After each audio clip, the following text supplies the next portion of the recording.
ഹരേ രാമ രാമ രാമ ഹരേ ഹരേ, ഹരേ കൃഷ്ണ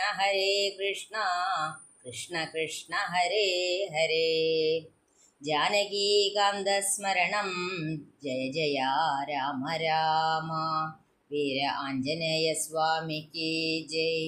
ഹര ഹര നമ പാർവതീ പതയേ, ഹര ഹര മഹാദേവ. ഗോപികാ ജീവനസ്മരണം ഗോവിന്ദ ഗോവിന്ദ. ഗും ഗുരുഭ്യോ നമ, ഗം ഗണപതയേ നമ, സം സരസ്വതീ നമ. അയോധ്യാകാന്ഡത്തിലെ കഥകളിലൂടെയാണ് നമ്മളിപ്പോൾ സഞ്ചരിച്ചു കൊണ്ടിരിക്കുന്നത്. ഇന്നലെ പറഞ്ഞത് ആ നാരദ മഹർഷി വന്നിട്ട് ഭഗവാനെ എന്തിനാണ് ഇവിടെ ഭൂമിയിൽ അവതരിച്ചത് എന്നതിനെക്കുറിച്ച് ഒന്ന് ഓർമ്മിപ്പിക്കുകയുണ്ടായി. അതിനുശേഷം ഭഗവാൻ തനിക്കതെല്ലാം ഓർമ്മയുണ്ട്, താനതെല്ലാം വേണ്ട പോലെ ചെയ്യും എന്ന് സത്യം ചെയ്യുകയും ചെയ്തിട്ടുണ്ട്. അതിനുശേഷം ശ്രീരാമദേവൻ്റെ അഭിഷേകത്തിനുള്ള ആരംഭമാണ് അവിടെ കാണുന്നത്. ഒരു ദിവസം ദശരഥ മഹാരാജാവ് തൻ്റെ ഗുരുവായിട്ടുള്ള വസിഷ്ഠ മഹർഷിയോട് പറഞ്ഞു, ഗുരുനാഥ, ഇവിടെ പ്രജകൾക്കും മന്ത്രിമാർക്കും എല്ലാവർക്കും ശ്രീരാമൻ്റെ ആ രാമൻ്റെ ഗുണഗണങ്ങളെ പറയാനേ സമയമുള്ളൂ. ഞാനാണെങ്കിൽ വൃദ്ധനായി, എനിക്ക് വയസ്സ് കുറേയായി. അതുകൊണ്ട് മൂത്ത മകനാണല്ലോ രാജ്യഭാരം ഏൽക്കുക, അങ്ങനെയാണല്ലോ അതിവിടെ ക്ഷത്രിയരുടെ ഒരു സമ്പ്രദായം. അതുകൊണ്ട് രാമനെ ഇനി ഭരണ ചുമതലയൊക്കെ ഏൽപ്പിക്കാമെന്ന് ഉള്ളിൽ തോന്നുകയാണ്. ഇവിടെ ഭരതനും ശത്രുഘ്നനും ഒന്നുമില്ല, അവരവരുടെ കേകയ രാജ്യത്തേക്ക് അവരുടെ അമ്മയുടേതായിട്ടുള്ള കൊട്ടാരത്തിലേക്ക് പോയേക്കുകയാണ്. പക്ഷെ അവർ വരാനുള്ള ഒരു കാലതാമസം പറ്റില്ല. നാളെ തന്നെ നല്ലൊരു മുഹൂർത്തമുണ്ട്, അതുകൊണ്ട് നാളെ തന്നെ അഭിഷേകം ആവാം. അങ്ങയുടെ അഭിപ്രായം എന്താ എന്ന് ചോദിച്ചപ്പോൾ വസിഷ്ഠ മഹർഷി അതിന് സമ്മതിച്ചു.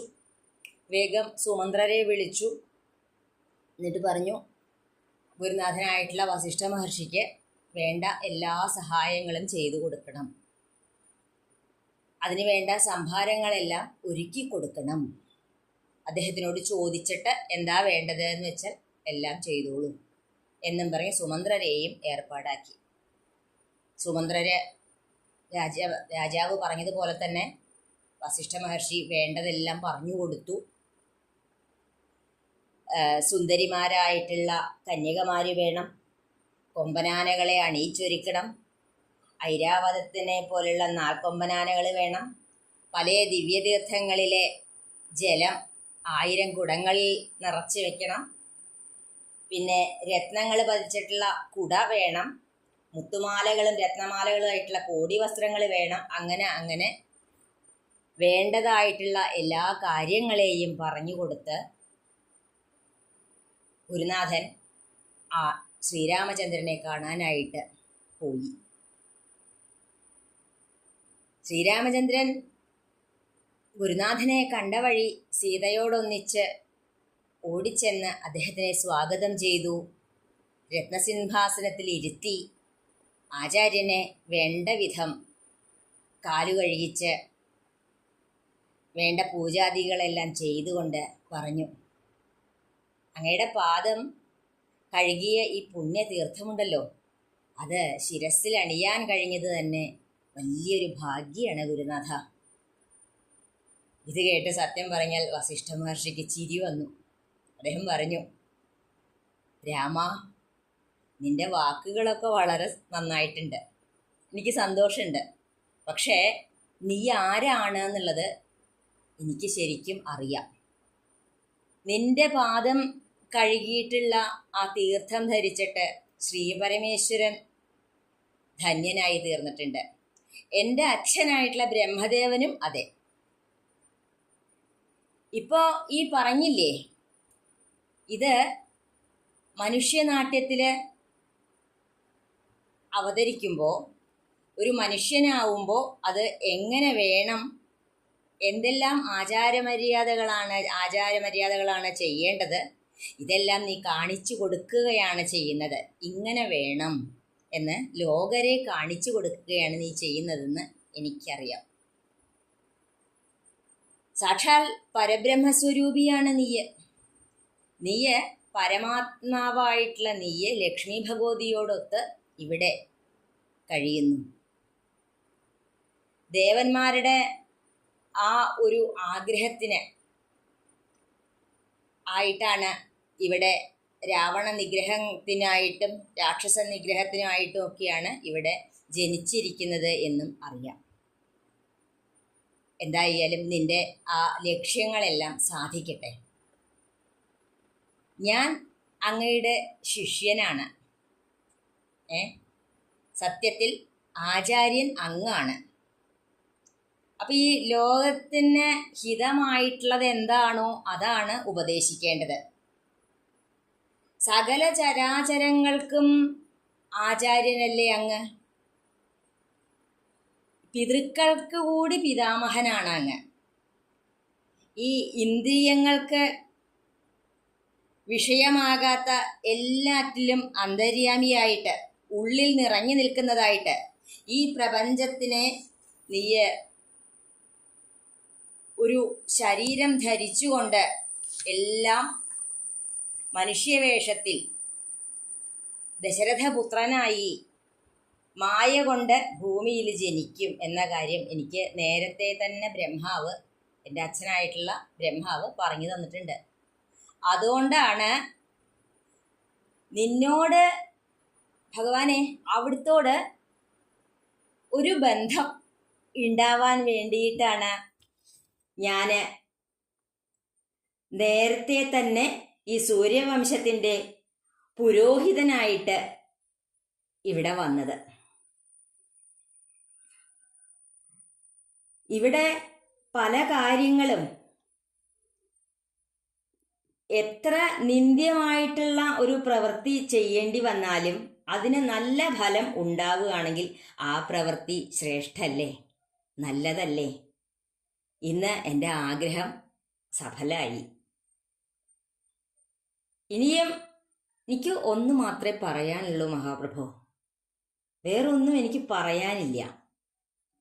ഈ ലോകത്തിനെ മോഹിപ്പിക്കുന്നതായിട്ടുള്ള മായ എന്നെ മോഹിപ്പിക്കരുത്.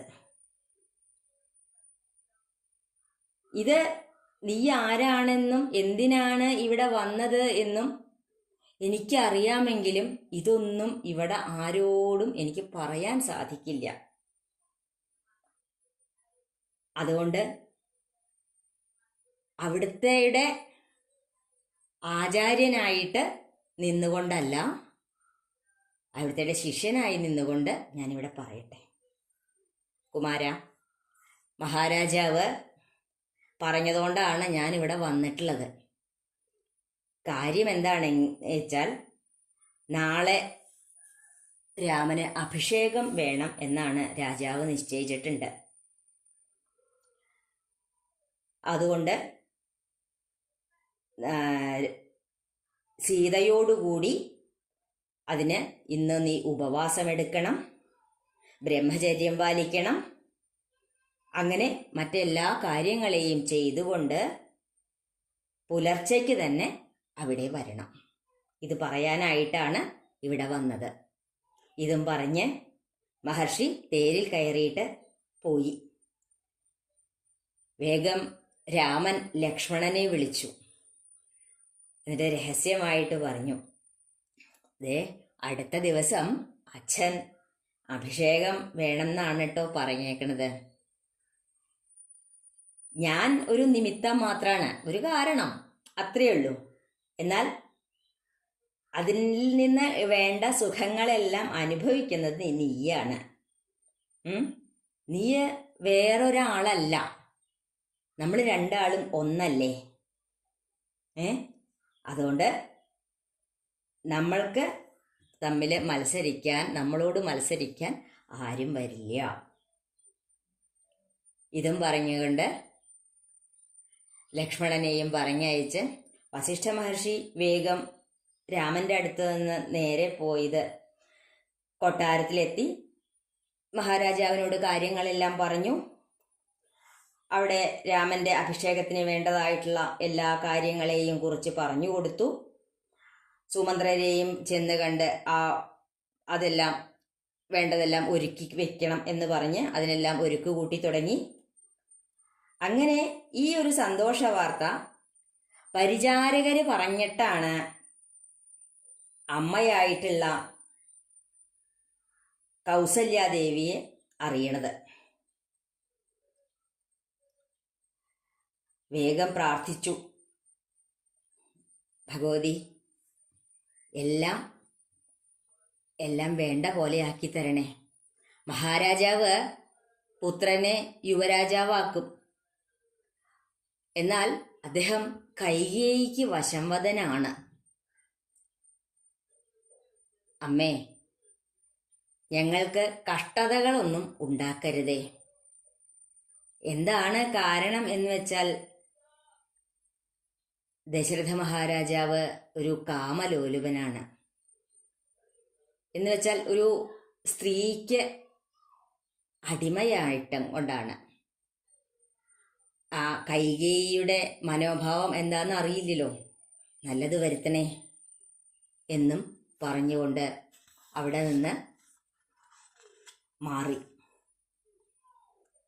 ഇങ്ങനെയെല്ലാം കൊട്ടാരത്തിൽ നടക്കുന്ന സമയത്താണ് ദേവന്മാര് സരസ്വതി ദേവിയോട് പ്രാർത്ഥിക്കണത്.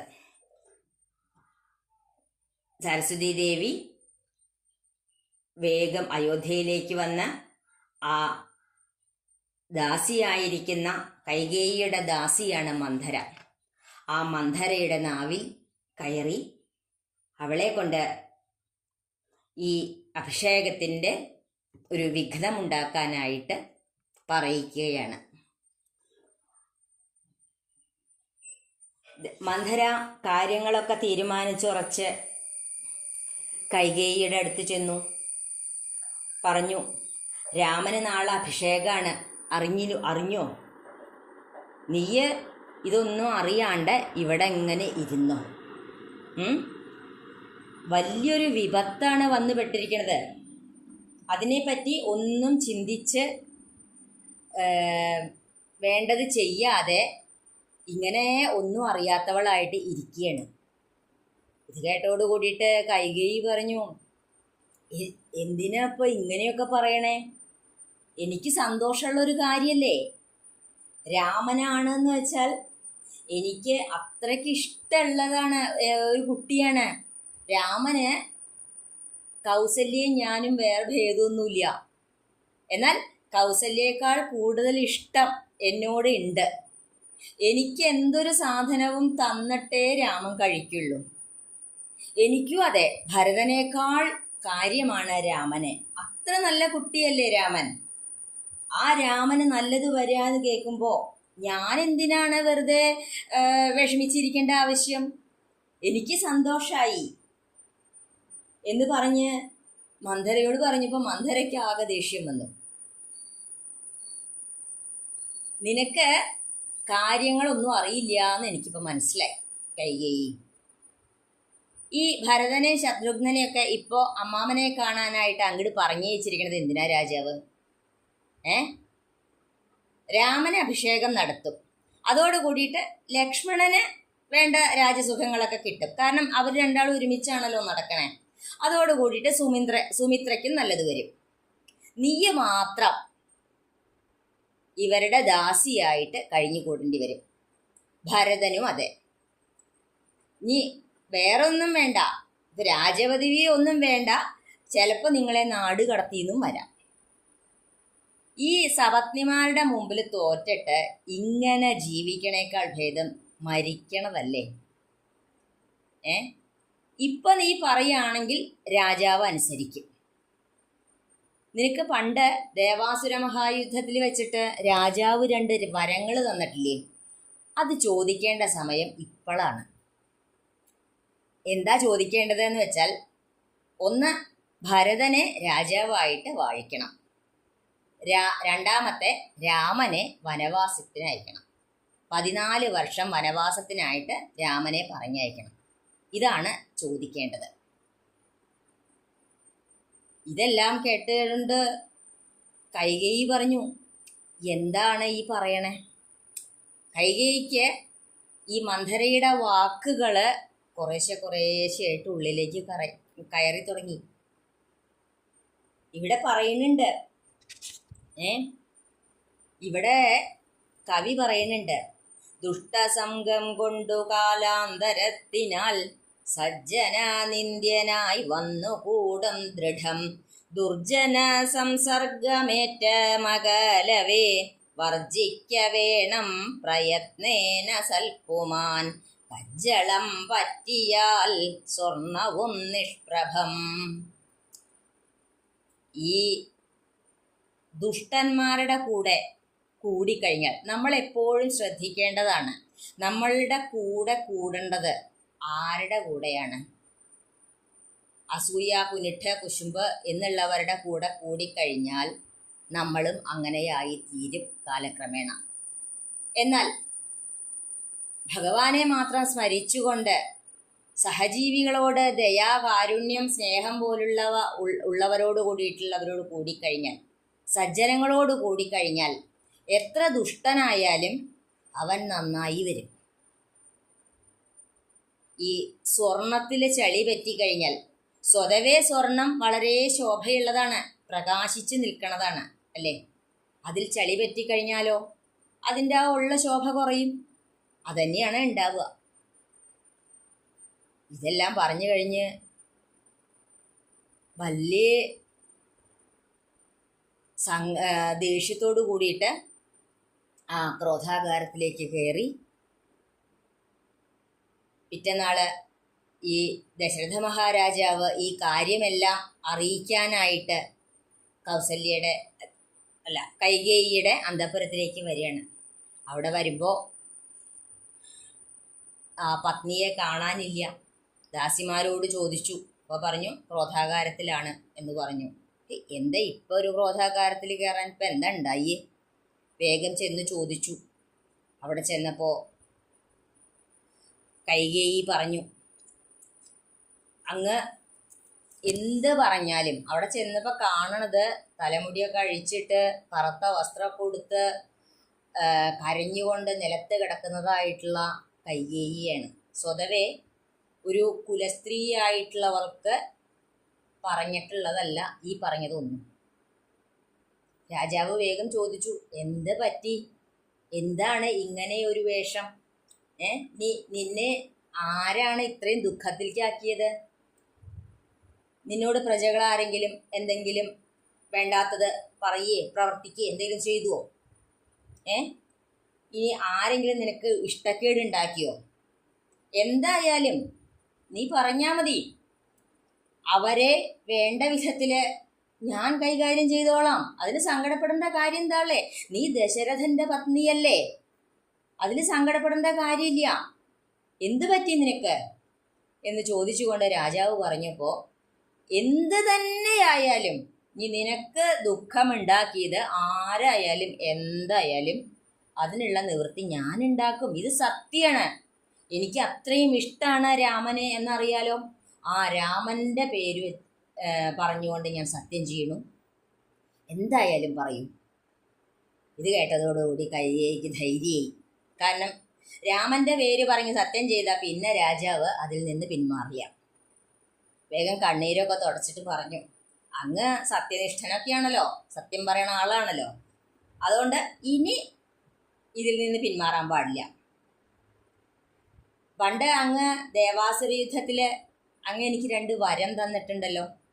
അന്ന് ഞാൻ പറഞ്ഞു ഇപ്പം വേണ്ട, ഞാൻ ആവശ്യം വരുമ്പോൾ ചോദിച്ചോളാം എന്നാണ് പറഞ്ഞത്. എന്നാൽ ആ ആവശ്യം ഇപ്പോൾ വന്നിട്ടുണ്ട്, അതെനിക്ക് വേണം. എന്താ വേണ്ടേച്ചാ ചോദിച്ചോളാൻ പറഞ്ഞു രാജാവ്. അപ്പോൾ പറഞ്ഞു, ഭരതനെ രാജാവായിട്ട് വാഴിക്കണം, രാമനെ 14 വർഷം വനത്തിലേക്ക് അയക്കണം. ഇത് കേട്ടതോടുകൂടി രാജാവിന് അങ്ങോട്ട് വല്ലാണ്ട വിഷമായി. സങ്കടം സഹിക്കാൻ പറ്റാണ്ടായി. രാജാവ് സത്യത്തിൽ ബോധമില്ലാതെ നിലത്ത് വീണുപോയി. അവിടെ നിന്ന് ഉണർന്നു കഴിഞ്ഞിട്ട് ഉറക്ക കരഞ്ഞുകൊണ്ട് ചോദിച്ചു, എന്താണ് നീ ഇങ്ങനെ പറയണത്? ഇത്രയും നാള് രാമനെ കുറിച്ച് ഇങ്ങനെയൊന്നും അല്ലല്ലോ എന്നോട് പറഞ്ഞിട്ടുള്ളത്. എന്നോടാണ് രാമൻ ഏറ്റവും സ്നേഹം, കൗസല്യയോട് തന്നെ അത്രയും ഇല്ല എന്നല്ലേ പറയാറ്. നിനക്ക് അങ്ങിടും അതെ, രാമനെ അത്ര ഇഷ്ടല്ലേ? എന്നിട്ട് എന്താ നീ ഇപ്പൊ ഇങ്ങനെ പറയണേ? ഇനി ഭരതനെ രാജാവാക്കണോ? ആക്കാം, അതിന് വിരോധമില്ല. അതിന് രാമനെ വനത്തിലേക്ക് വിടണം എന്നില്ലല്ലോ. എന്താ നീ ഇങ്ങനെയൊക്കെ പറയണത്? ഭഗവാനെ, ഞാനിതൊരു ദുസ്വപ്നം കാണുകയാണോ? അതോ ഇനി എൻ്റെ മരണം അടുത്തോ? എന്തൊക്കെയാ ഇവിടെ കാണുന്നത് ഭഗവാനെ എന്ന് പറഞ്ഞുകൊണ്ട് രാജാവ് ഉറക്കെ കരയുന്നു. ഇതൊക്കെ കേട്ടതുകൊണ്ട് ആ കൈകേയിയുടെ വാക്കുകളിൽ ഒരു മാറ്റവും ഉണ്ടായില്ല. വേഗം കൈകേയി ദശരഥനോട് പറഞ്ഞിട്ടുണ്ട്, പിന്നെയും അങ്ങ് ഈ സത്യം പാലിച്ചില്ലെങ്കിൽ ഞാൻ ആത്മഹത്യ ചെയ്യും.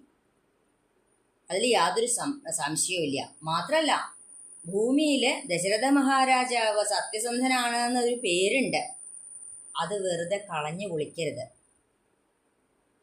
അങ്ങ് ഈ രാമനെ ചൊല്ലി പറഞ്ഞിട്ടുള്ള ആ സത്യം അങ്ങ് കള്ളമാക്കരുത്. അത് സത്യം സത്യമാക്കി തന്നെ തീർക്കണം. ഇങ്ങനെയൊക്കെ പറഞ്ഞു കേട്ടപ്പോൾ മഹാരാജാവിനൊന്നും പറയാനില്ലാണ്ടായി. അദ്ദേഹം ഉറക്കുറക്ക രാമനെ വിളിച്ച് കരയാൻ തുടങ്ങി. വെളിച്ചായി സ്തുതിപാഠകർ വന്ന് ആ അന്തഃപുരത്തിൻ്റെ വാതിൽക്കൽ നിന്ന് സ്തുതി പാടുമ്പോഴും മഹാരാജാവിനെ കാണാനില്ല. വേഗം പറഞ്ഞു, അദ്ദേഹത്തിനെ കാണാനില്ല, അദ്ദേഹം എന്താ ചെയ്യണമെന്നറിയില്ല. കൈകേയി വന്നിട്ട് പറഞ്ഞു, വേഗം എന്താ വേണ്ടതെന്ന് വെച്ചാൽ ചെയ്തോളാൻ പറഞ്ഞു. ദശരഥ മഹാരാജാവ് അവിടെയുണ്ട്. ഇത് കേട്ടിട്ട് രാജാവിനെ രാവിലെ കാണാതായപ്പോൾ സുമന്ത്രര് വേഗം വന്നു. സുമന്ത്രര് വന്നിട്ട് ചോദിക്കുന്നുണ്ട്. അപ്പോഴേക്കും അവിടെ അയോധ്യ നഗരി മുഴുവനും അണിഞ്ഞൊരുങ്ങിയിരിക്കുന്നു. അഭിഷേകത്തിനായിട്ട് അണിഞ്ഞൊരുങ്ങിയിട്ടുണ്ട്. ആ സമയത്ത് മഹാരാജാവ് എവിടെ? മഹാരാജാവിനെ കാണാനില്ലാണ്ടായപ്പോഴാണ് അന്വേഷിച്ചു വന്നത് സുമന്ത്രര്. വേഗം സുമന്ത്രർക്ക് ആ രാജാവ് എവിടെ എന്ന് ചോദിച്ചു രാജ്ഞിയോട്. വേഗം കാണിച്ചു കൊടുത്തു. ദേ ഇവിടെയുണ്ട്. രാത്രിയിൽ എന്തോ ഉറങ്ങിയിട്ടില്ല തോന്നുന്നുണ്ട്. എന്തൊക്കെയോ പിച്ചും പേയും പറയുന്നുണ്ട്. മനസ്സിനെന്തോ ഒരു വിഷമമുള്ള പോലെയാണ്. രാമ രാമാന്ന് ഇടയ്ക്കിടയ്ക്ക് വിളിക്കണമുണ്ട്. വേഗം പോയിട്ട് രാമനെ വിളിച്ചുകൊണ്ട് വരൂ. അപ്പം മന്ത്രി പറഞ്ഞു, അങ്ങനെ രാജാവിൻ്റെ കൽപ്പനയില്ലാണ്ട് എനിക്ക് പറ്റില്ല. വേഗം മഹാരാജാവ് പറഞ്ഞു, രാമനെ വിളിച്ചുകൊണ്ടിരൂ, എനിക്ക് രാമനെ കാണണം. അപ്പം തന്നെ സുമന്ത്രര് രാമൻ്റെ അടുത്ത് ചെന്നിട്ട് പറഞ്ഞു, അച്ഛനെ ഇപ്പം തന്നെ പോയി കാണണം, അദ്ദേഹം കൽപ്പിച്ചിട്ടുണ്ട്, ഇനി താമസിക്കരുത്. വേഗം രാമൻ അവിടുന്ന് പോന്നു. അച്ഛൻ്റെ അടുത്തെത്തി. അച്ഛൻ്റെ അടുത്തെത്തിയപ്പോൾ ആ രാമനെ കണ്ടപ്പോഴേക്കും ലക്ഷ്മണനും കൂടെയുണ്ട്. അവരെ കണ്ടപ്പോഴേക്കും മഹാരാജാവിനെ അങ്ങോട്ട് സങ്കടം സഹിക്കാൻ പറ്റുന്നില്ല. അദ്ദേഹം വേഗം കെട്ടി അങ്ങോട്ട് പിടിച്ചിട്ട് അദ്ദേഹത്തിന് രാമാ രാമാന്ന് വിളിക്കാൻ മാത്രമേ പറ്റുള്ളൂ. അദ്ദേഹത്തിന് സങ്കടം സഹിക്കാൻ വയ്യ, കാര്യം പറയാൻ പറ്റണില്ല. ഇത് കേട്ടിട്ടോട് കൂടിയിട്ട് അന്തഃപുരത്തിലെ സ്ത്രീകളും കരയാൻ തുടങ്ങി.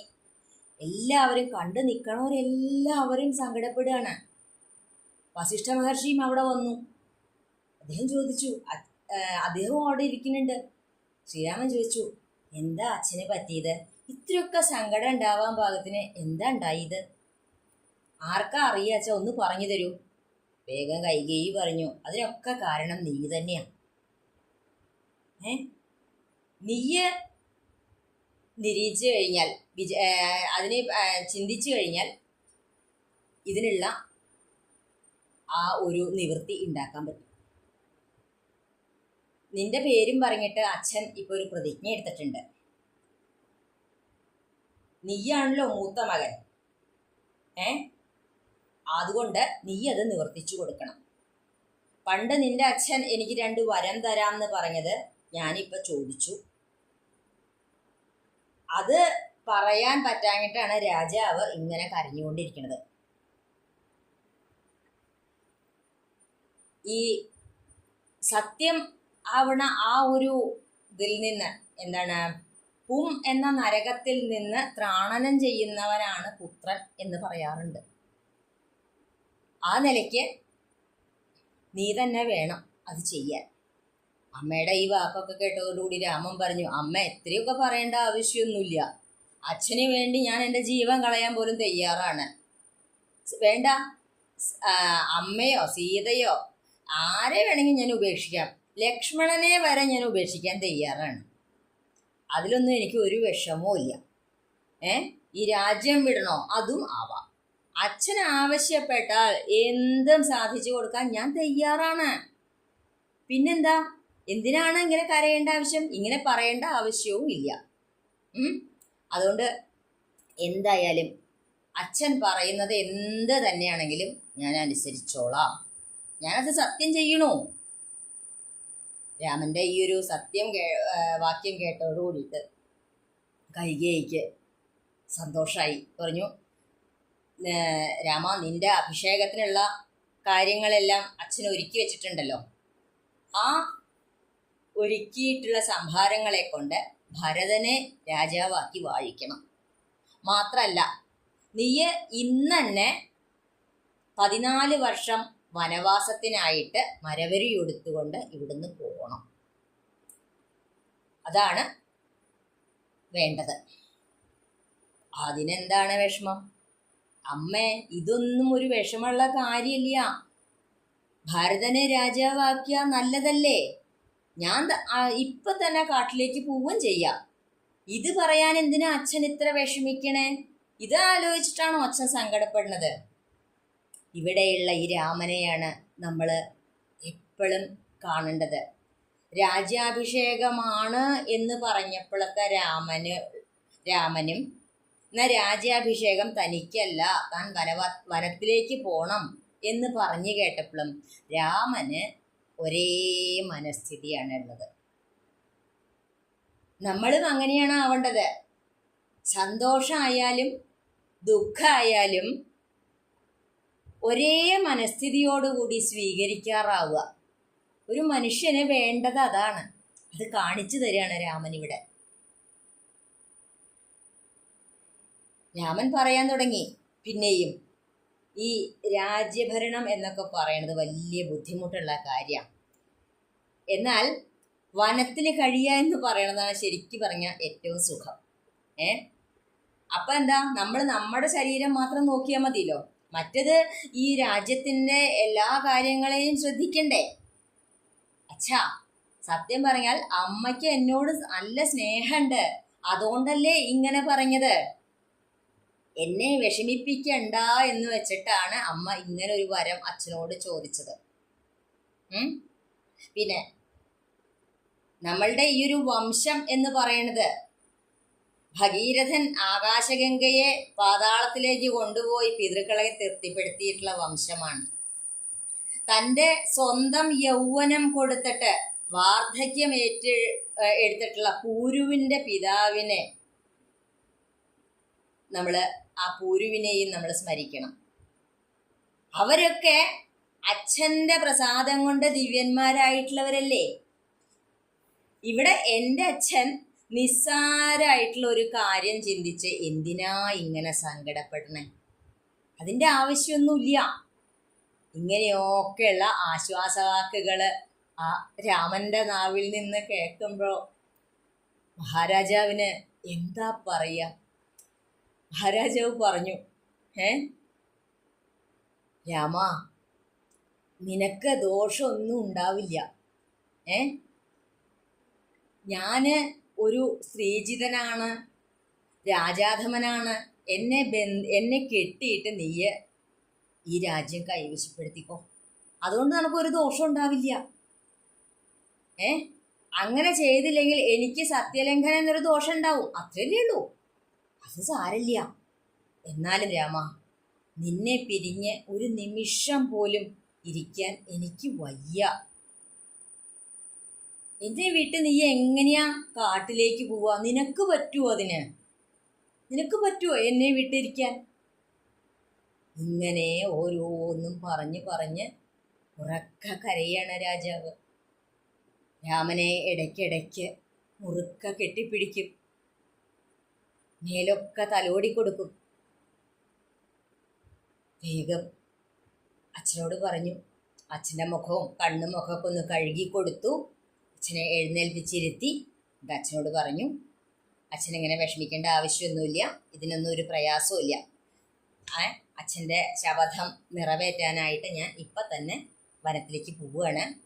അതിനു മുമ്പ് എനിക്ക് അമ്മയെയും സീതയെയും ഒന്ന് പോയി കാണണം. ലക്ഷ്മണന് പിന്നെ കാര്യം അറിയാലോ, ഒപ്പം തന്നെ ഉണ്ട്. അതിനുള്ളൊരു താമസം മാത്രമേ ഉള്ളൂ. എന്തായാലും ഞാൻ പോവാൻ തയ്യാറായിട്ട് ഇങ്ങോട്ട് തന്നെ വരാം, വന്ന് പറഞ്ഞിട്ടേ പോവുള്ളൂ. ഇതും പറഞ്ഞ് രാമൻ അവിടെ നിന്നിറങ്ങി അമ്മയുടെ അടുത്തെത്തി. അമ്മയുടെ അടുത്തെത്തിയ നേരത്ത് സുമിത്ര പറഞ്ഞു, ദേ രാമൻ വന്ന് നിൽക്കുന്നുണ്ട്, കണ്ടില്ലേ? വേഗം ചോദിച്ചു, എന്താ രാമ പറ്റിയത്? മുഖമൊക്കെ വല്ലാണ്ടിരിക്കുന്നുണ്ടല്ലോ, നിനക്ക് വിശക്കുന്നുണ്ടോ? അതോ വേറെ എന്തെങ്കിലും വയ്യായ ഉണ്ടോ നിനക്ക്? എന്താ നിന്റെ കണ്ണുമുഖമൊക്കെ വല്ലാണ്ടിരിക്കണേ? ഏതൊരമ്മയും അങ്ങനെയാണ്. ഏതൊരമ്മയും തൻ്റെ മക്കള് എത്ര വലുതായോ എന്ന് ചിന്തിക്കാറില്ല. അവർ ചോദിക്കും, എന്ത് പറ്റി? അവരുടെ ആ ഒരു വാത്സല്യം എന്നും നിറഞ്ഞു നിൽക്കുന്നതാണ്. എന്ത് പറ്റി രാമ നിനക്ക്? വേഗം രാമൻ അമ്മയോട് കാര്യങ്ങളെല്ലാം പറഞ്ഞു. എനിക്കിപ്പോൾ ഭക്ഷണം കഴിക്കാനൊന്നും നേരമില്ല അമ്മേ. എനിക്കിപ്പോൾ തന്നെ വനത്തിലേക്ക് പോകേണ്ടതുണ്ട്. അച്ഛൻ കൈകേയിയമ്മയ്ക്ക് 2 വരം കൊടുത്തിട്ടുണ്ട്. ഒരെണ്ണം ഭരതനെ രാജാവാക്കണം എന്നുള്ളതാണ്, രണ്ടാമത്തെ ഞാൻ വനത്തിലേക്ക് പോകണം എന്നുള്ളതാണ്. 14 വർഷം കഴിഞ്ഞിട്ടേ വരുള്ളൂ. അമ്മ സങ്കടപ്പെടുമൊന്നും വരുത്, സങ്കടപ്പെടാതെ ഇവിടെ ഉണ്ടാവണം. ഇത് കേട്ടോടുകൂടി കൗസല്യയ്ക്കും വിഷമമായി. അമ്മ ഒരുപാട് കരയാൻ തുടങ്ങി. അമ്മ പറഞ്ഞു, നീയ് വനത്തിലേക്കാ പോകുന്നെന്നുണ്ടെങ്കിൽ എന്നെ കൂടി കൊണ്ടുപോകണം, അല്ലാണ്ട് പറ്റില്ല, എനിക്ക് നിന്നെ കാണാണ്ടിരിക്കാൻ പറ്റില്ല. അതെങ്ങനെയാ അമ്മേ? ഈ എവിടേക്ക് പോകുമ്പോഴും അമ്മയൊക്കെ കൊണ്ടുപോകണം എന്ന് പറഞ്ഞാൽ നടക്കുവോ? അത് പറ്റില്ലല്ലോ. അത് നടക്കില്ല. എന്നാൽ വേറൊരു കാര്യം ഞാൻ പറയാം. നീ എന്നെ കൂടാണ്ടാണ് പോകണേന്ന് വെച്ചാൽ ഞാൻ അപ്പം മരിക്കും. എനിക്ക് നിന്നെ കാണാതിരിക്കാൻ പറ്റില്ല. അതുകൊണ്ടാണ് പറയണേ രാമ. ഇനി ഭരതന് രാജ്യം ഭരിക്കണമെന്നുണ്ടെങ്കിൽ ആയിക്കോട്ടെ, അതിന് നീ എന്തിനാ വനത്ത് പോണേ? അതിൻ്റെ ആവശ്യം എന്താ? നീ എന്താണ് ഇപ്പൊ കൈകേയിയോടും രാജാവിനോടും നീ എന്ത് തെറ്റാ ചെയ്തേ ഇങ്ങനെയൊക്കെ പറയാനായിട്ട്? പിന്നെ ഗുരുസ്ഥാനം വെച്ച് നോക്കിയാൽ അച്ഛനും അമ്മയും ഒരുപോലെ തന്നെയാണ്. അപ്പൊ അച്ഛൻ വനത്തിലേക്ക് പോകണം എന്നാണ് പറഞ്ഞിട്ടില്ല വെച്ചാൽ ഞാൻ പറയുന്നു നീ വനത്തിലേക്ക് പോണ്ട. അത് നീ അനുസരിക്കണം. അമ്മ അങ്ങനെയൊക്കെ പറയാൻ തുടങ്ങിയോടുകൂടി രാമന് എന്താ പറയണ്ടേന്ന് അറിയാതെ അയ്യ അമ്മയോട് പറഞ്ഞു, പറ്റില്ല അമ്മ, ഇങ്ങനെയൊന്നും വിഷമിക്കരുത്. ഈ 14 വർഷം എന്നൊക്കെ പറയണത് ഇപ്പൊ കഴിയും, അതിലൊന്നും ഒരു എന്താ പറയാ ബുദ്ധിമുട്ടും ഉണ്ടാവില്ല. അതിലൊന്നും എനിക്കൊരു ബുദ്ധിമുട്ടും ഉണ്ടാവില്ല. യാതൊരു വിഷമവും ഇല്ലാണ്ട് അമ്മയുടെ പ്രാർത്ഥനകൾ എൻ്റെ കൂടെ ഇല്ലേ? അമ്മയുടെ അനുഗ്രഹം കൂടെ ഉണ്ടെങ്കിൽ ഒരു മകന് എവിടെയാ തോൽക്കുക? അമ്മയുടെ അനുഗ്രഹം മാത്രം മതി, അമ്മയുടെ പ്രാർത്ഥനകൾ മാത്രം മതി. അമ്മ വിഷമിക്കണ്ട. ഇതും പറഞ്ഞ് ഇരിക്കുന്ന നേരത്താണ് ലക്ഷ്മണന് ഇതെല്ലാം കൂടി കണ്ടതോടുകൂടിയിട്ട് വല്ലാണ്ട ദേഷ്യം വന്നു. സങ്കടവും ദേഷ്യവും ഒക്കെ ഒരുമിച്ച് ഇങ്ങോട്ട് വന്നു. ഇത് പറഞ്ഞു, ആരെയായാലും ഞാൻ എതിർത്ത് ഈ രാജ്യാഭിഷേകം ഇവിടെ നടത്തിത്തരും എന്നുള്ള ഓരോരോ വാക്കുകൾ പറയുകയാണ്. ഇനി ലക്ഷ്മണന്റെ ആ ഒരു ദേഷ്യത്തിനെ ശമിപ്പിക്കുന്നതായിട്ടുള്ള രാമചന്ദ്രന്റെ വാക്കുകളാണ് അടുത്ത ഭാഗം, ലക്ഷ്മണോപദേശം. അത് അടുത്ത സമയത്ത്, അടുത്തൊരു ദിവസം നമുക്ക് അനുസ്മരിക്കാം. ജാനകീകാന്തസ്മരണം ജയ ജയ രാമ രാമ. വീര ആഞ്ജനേയ സ്വാമിക്ക് ജയ്. സർവത്ര ഗോവിന്ദനാമ സങ്കീർത്തനം. ഗോവിന്ദ ഗോവിന്ദ.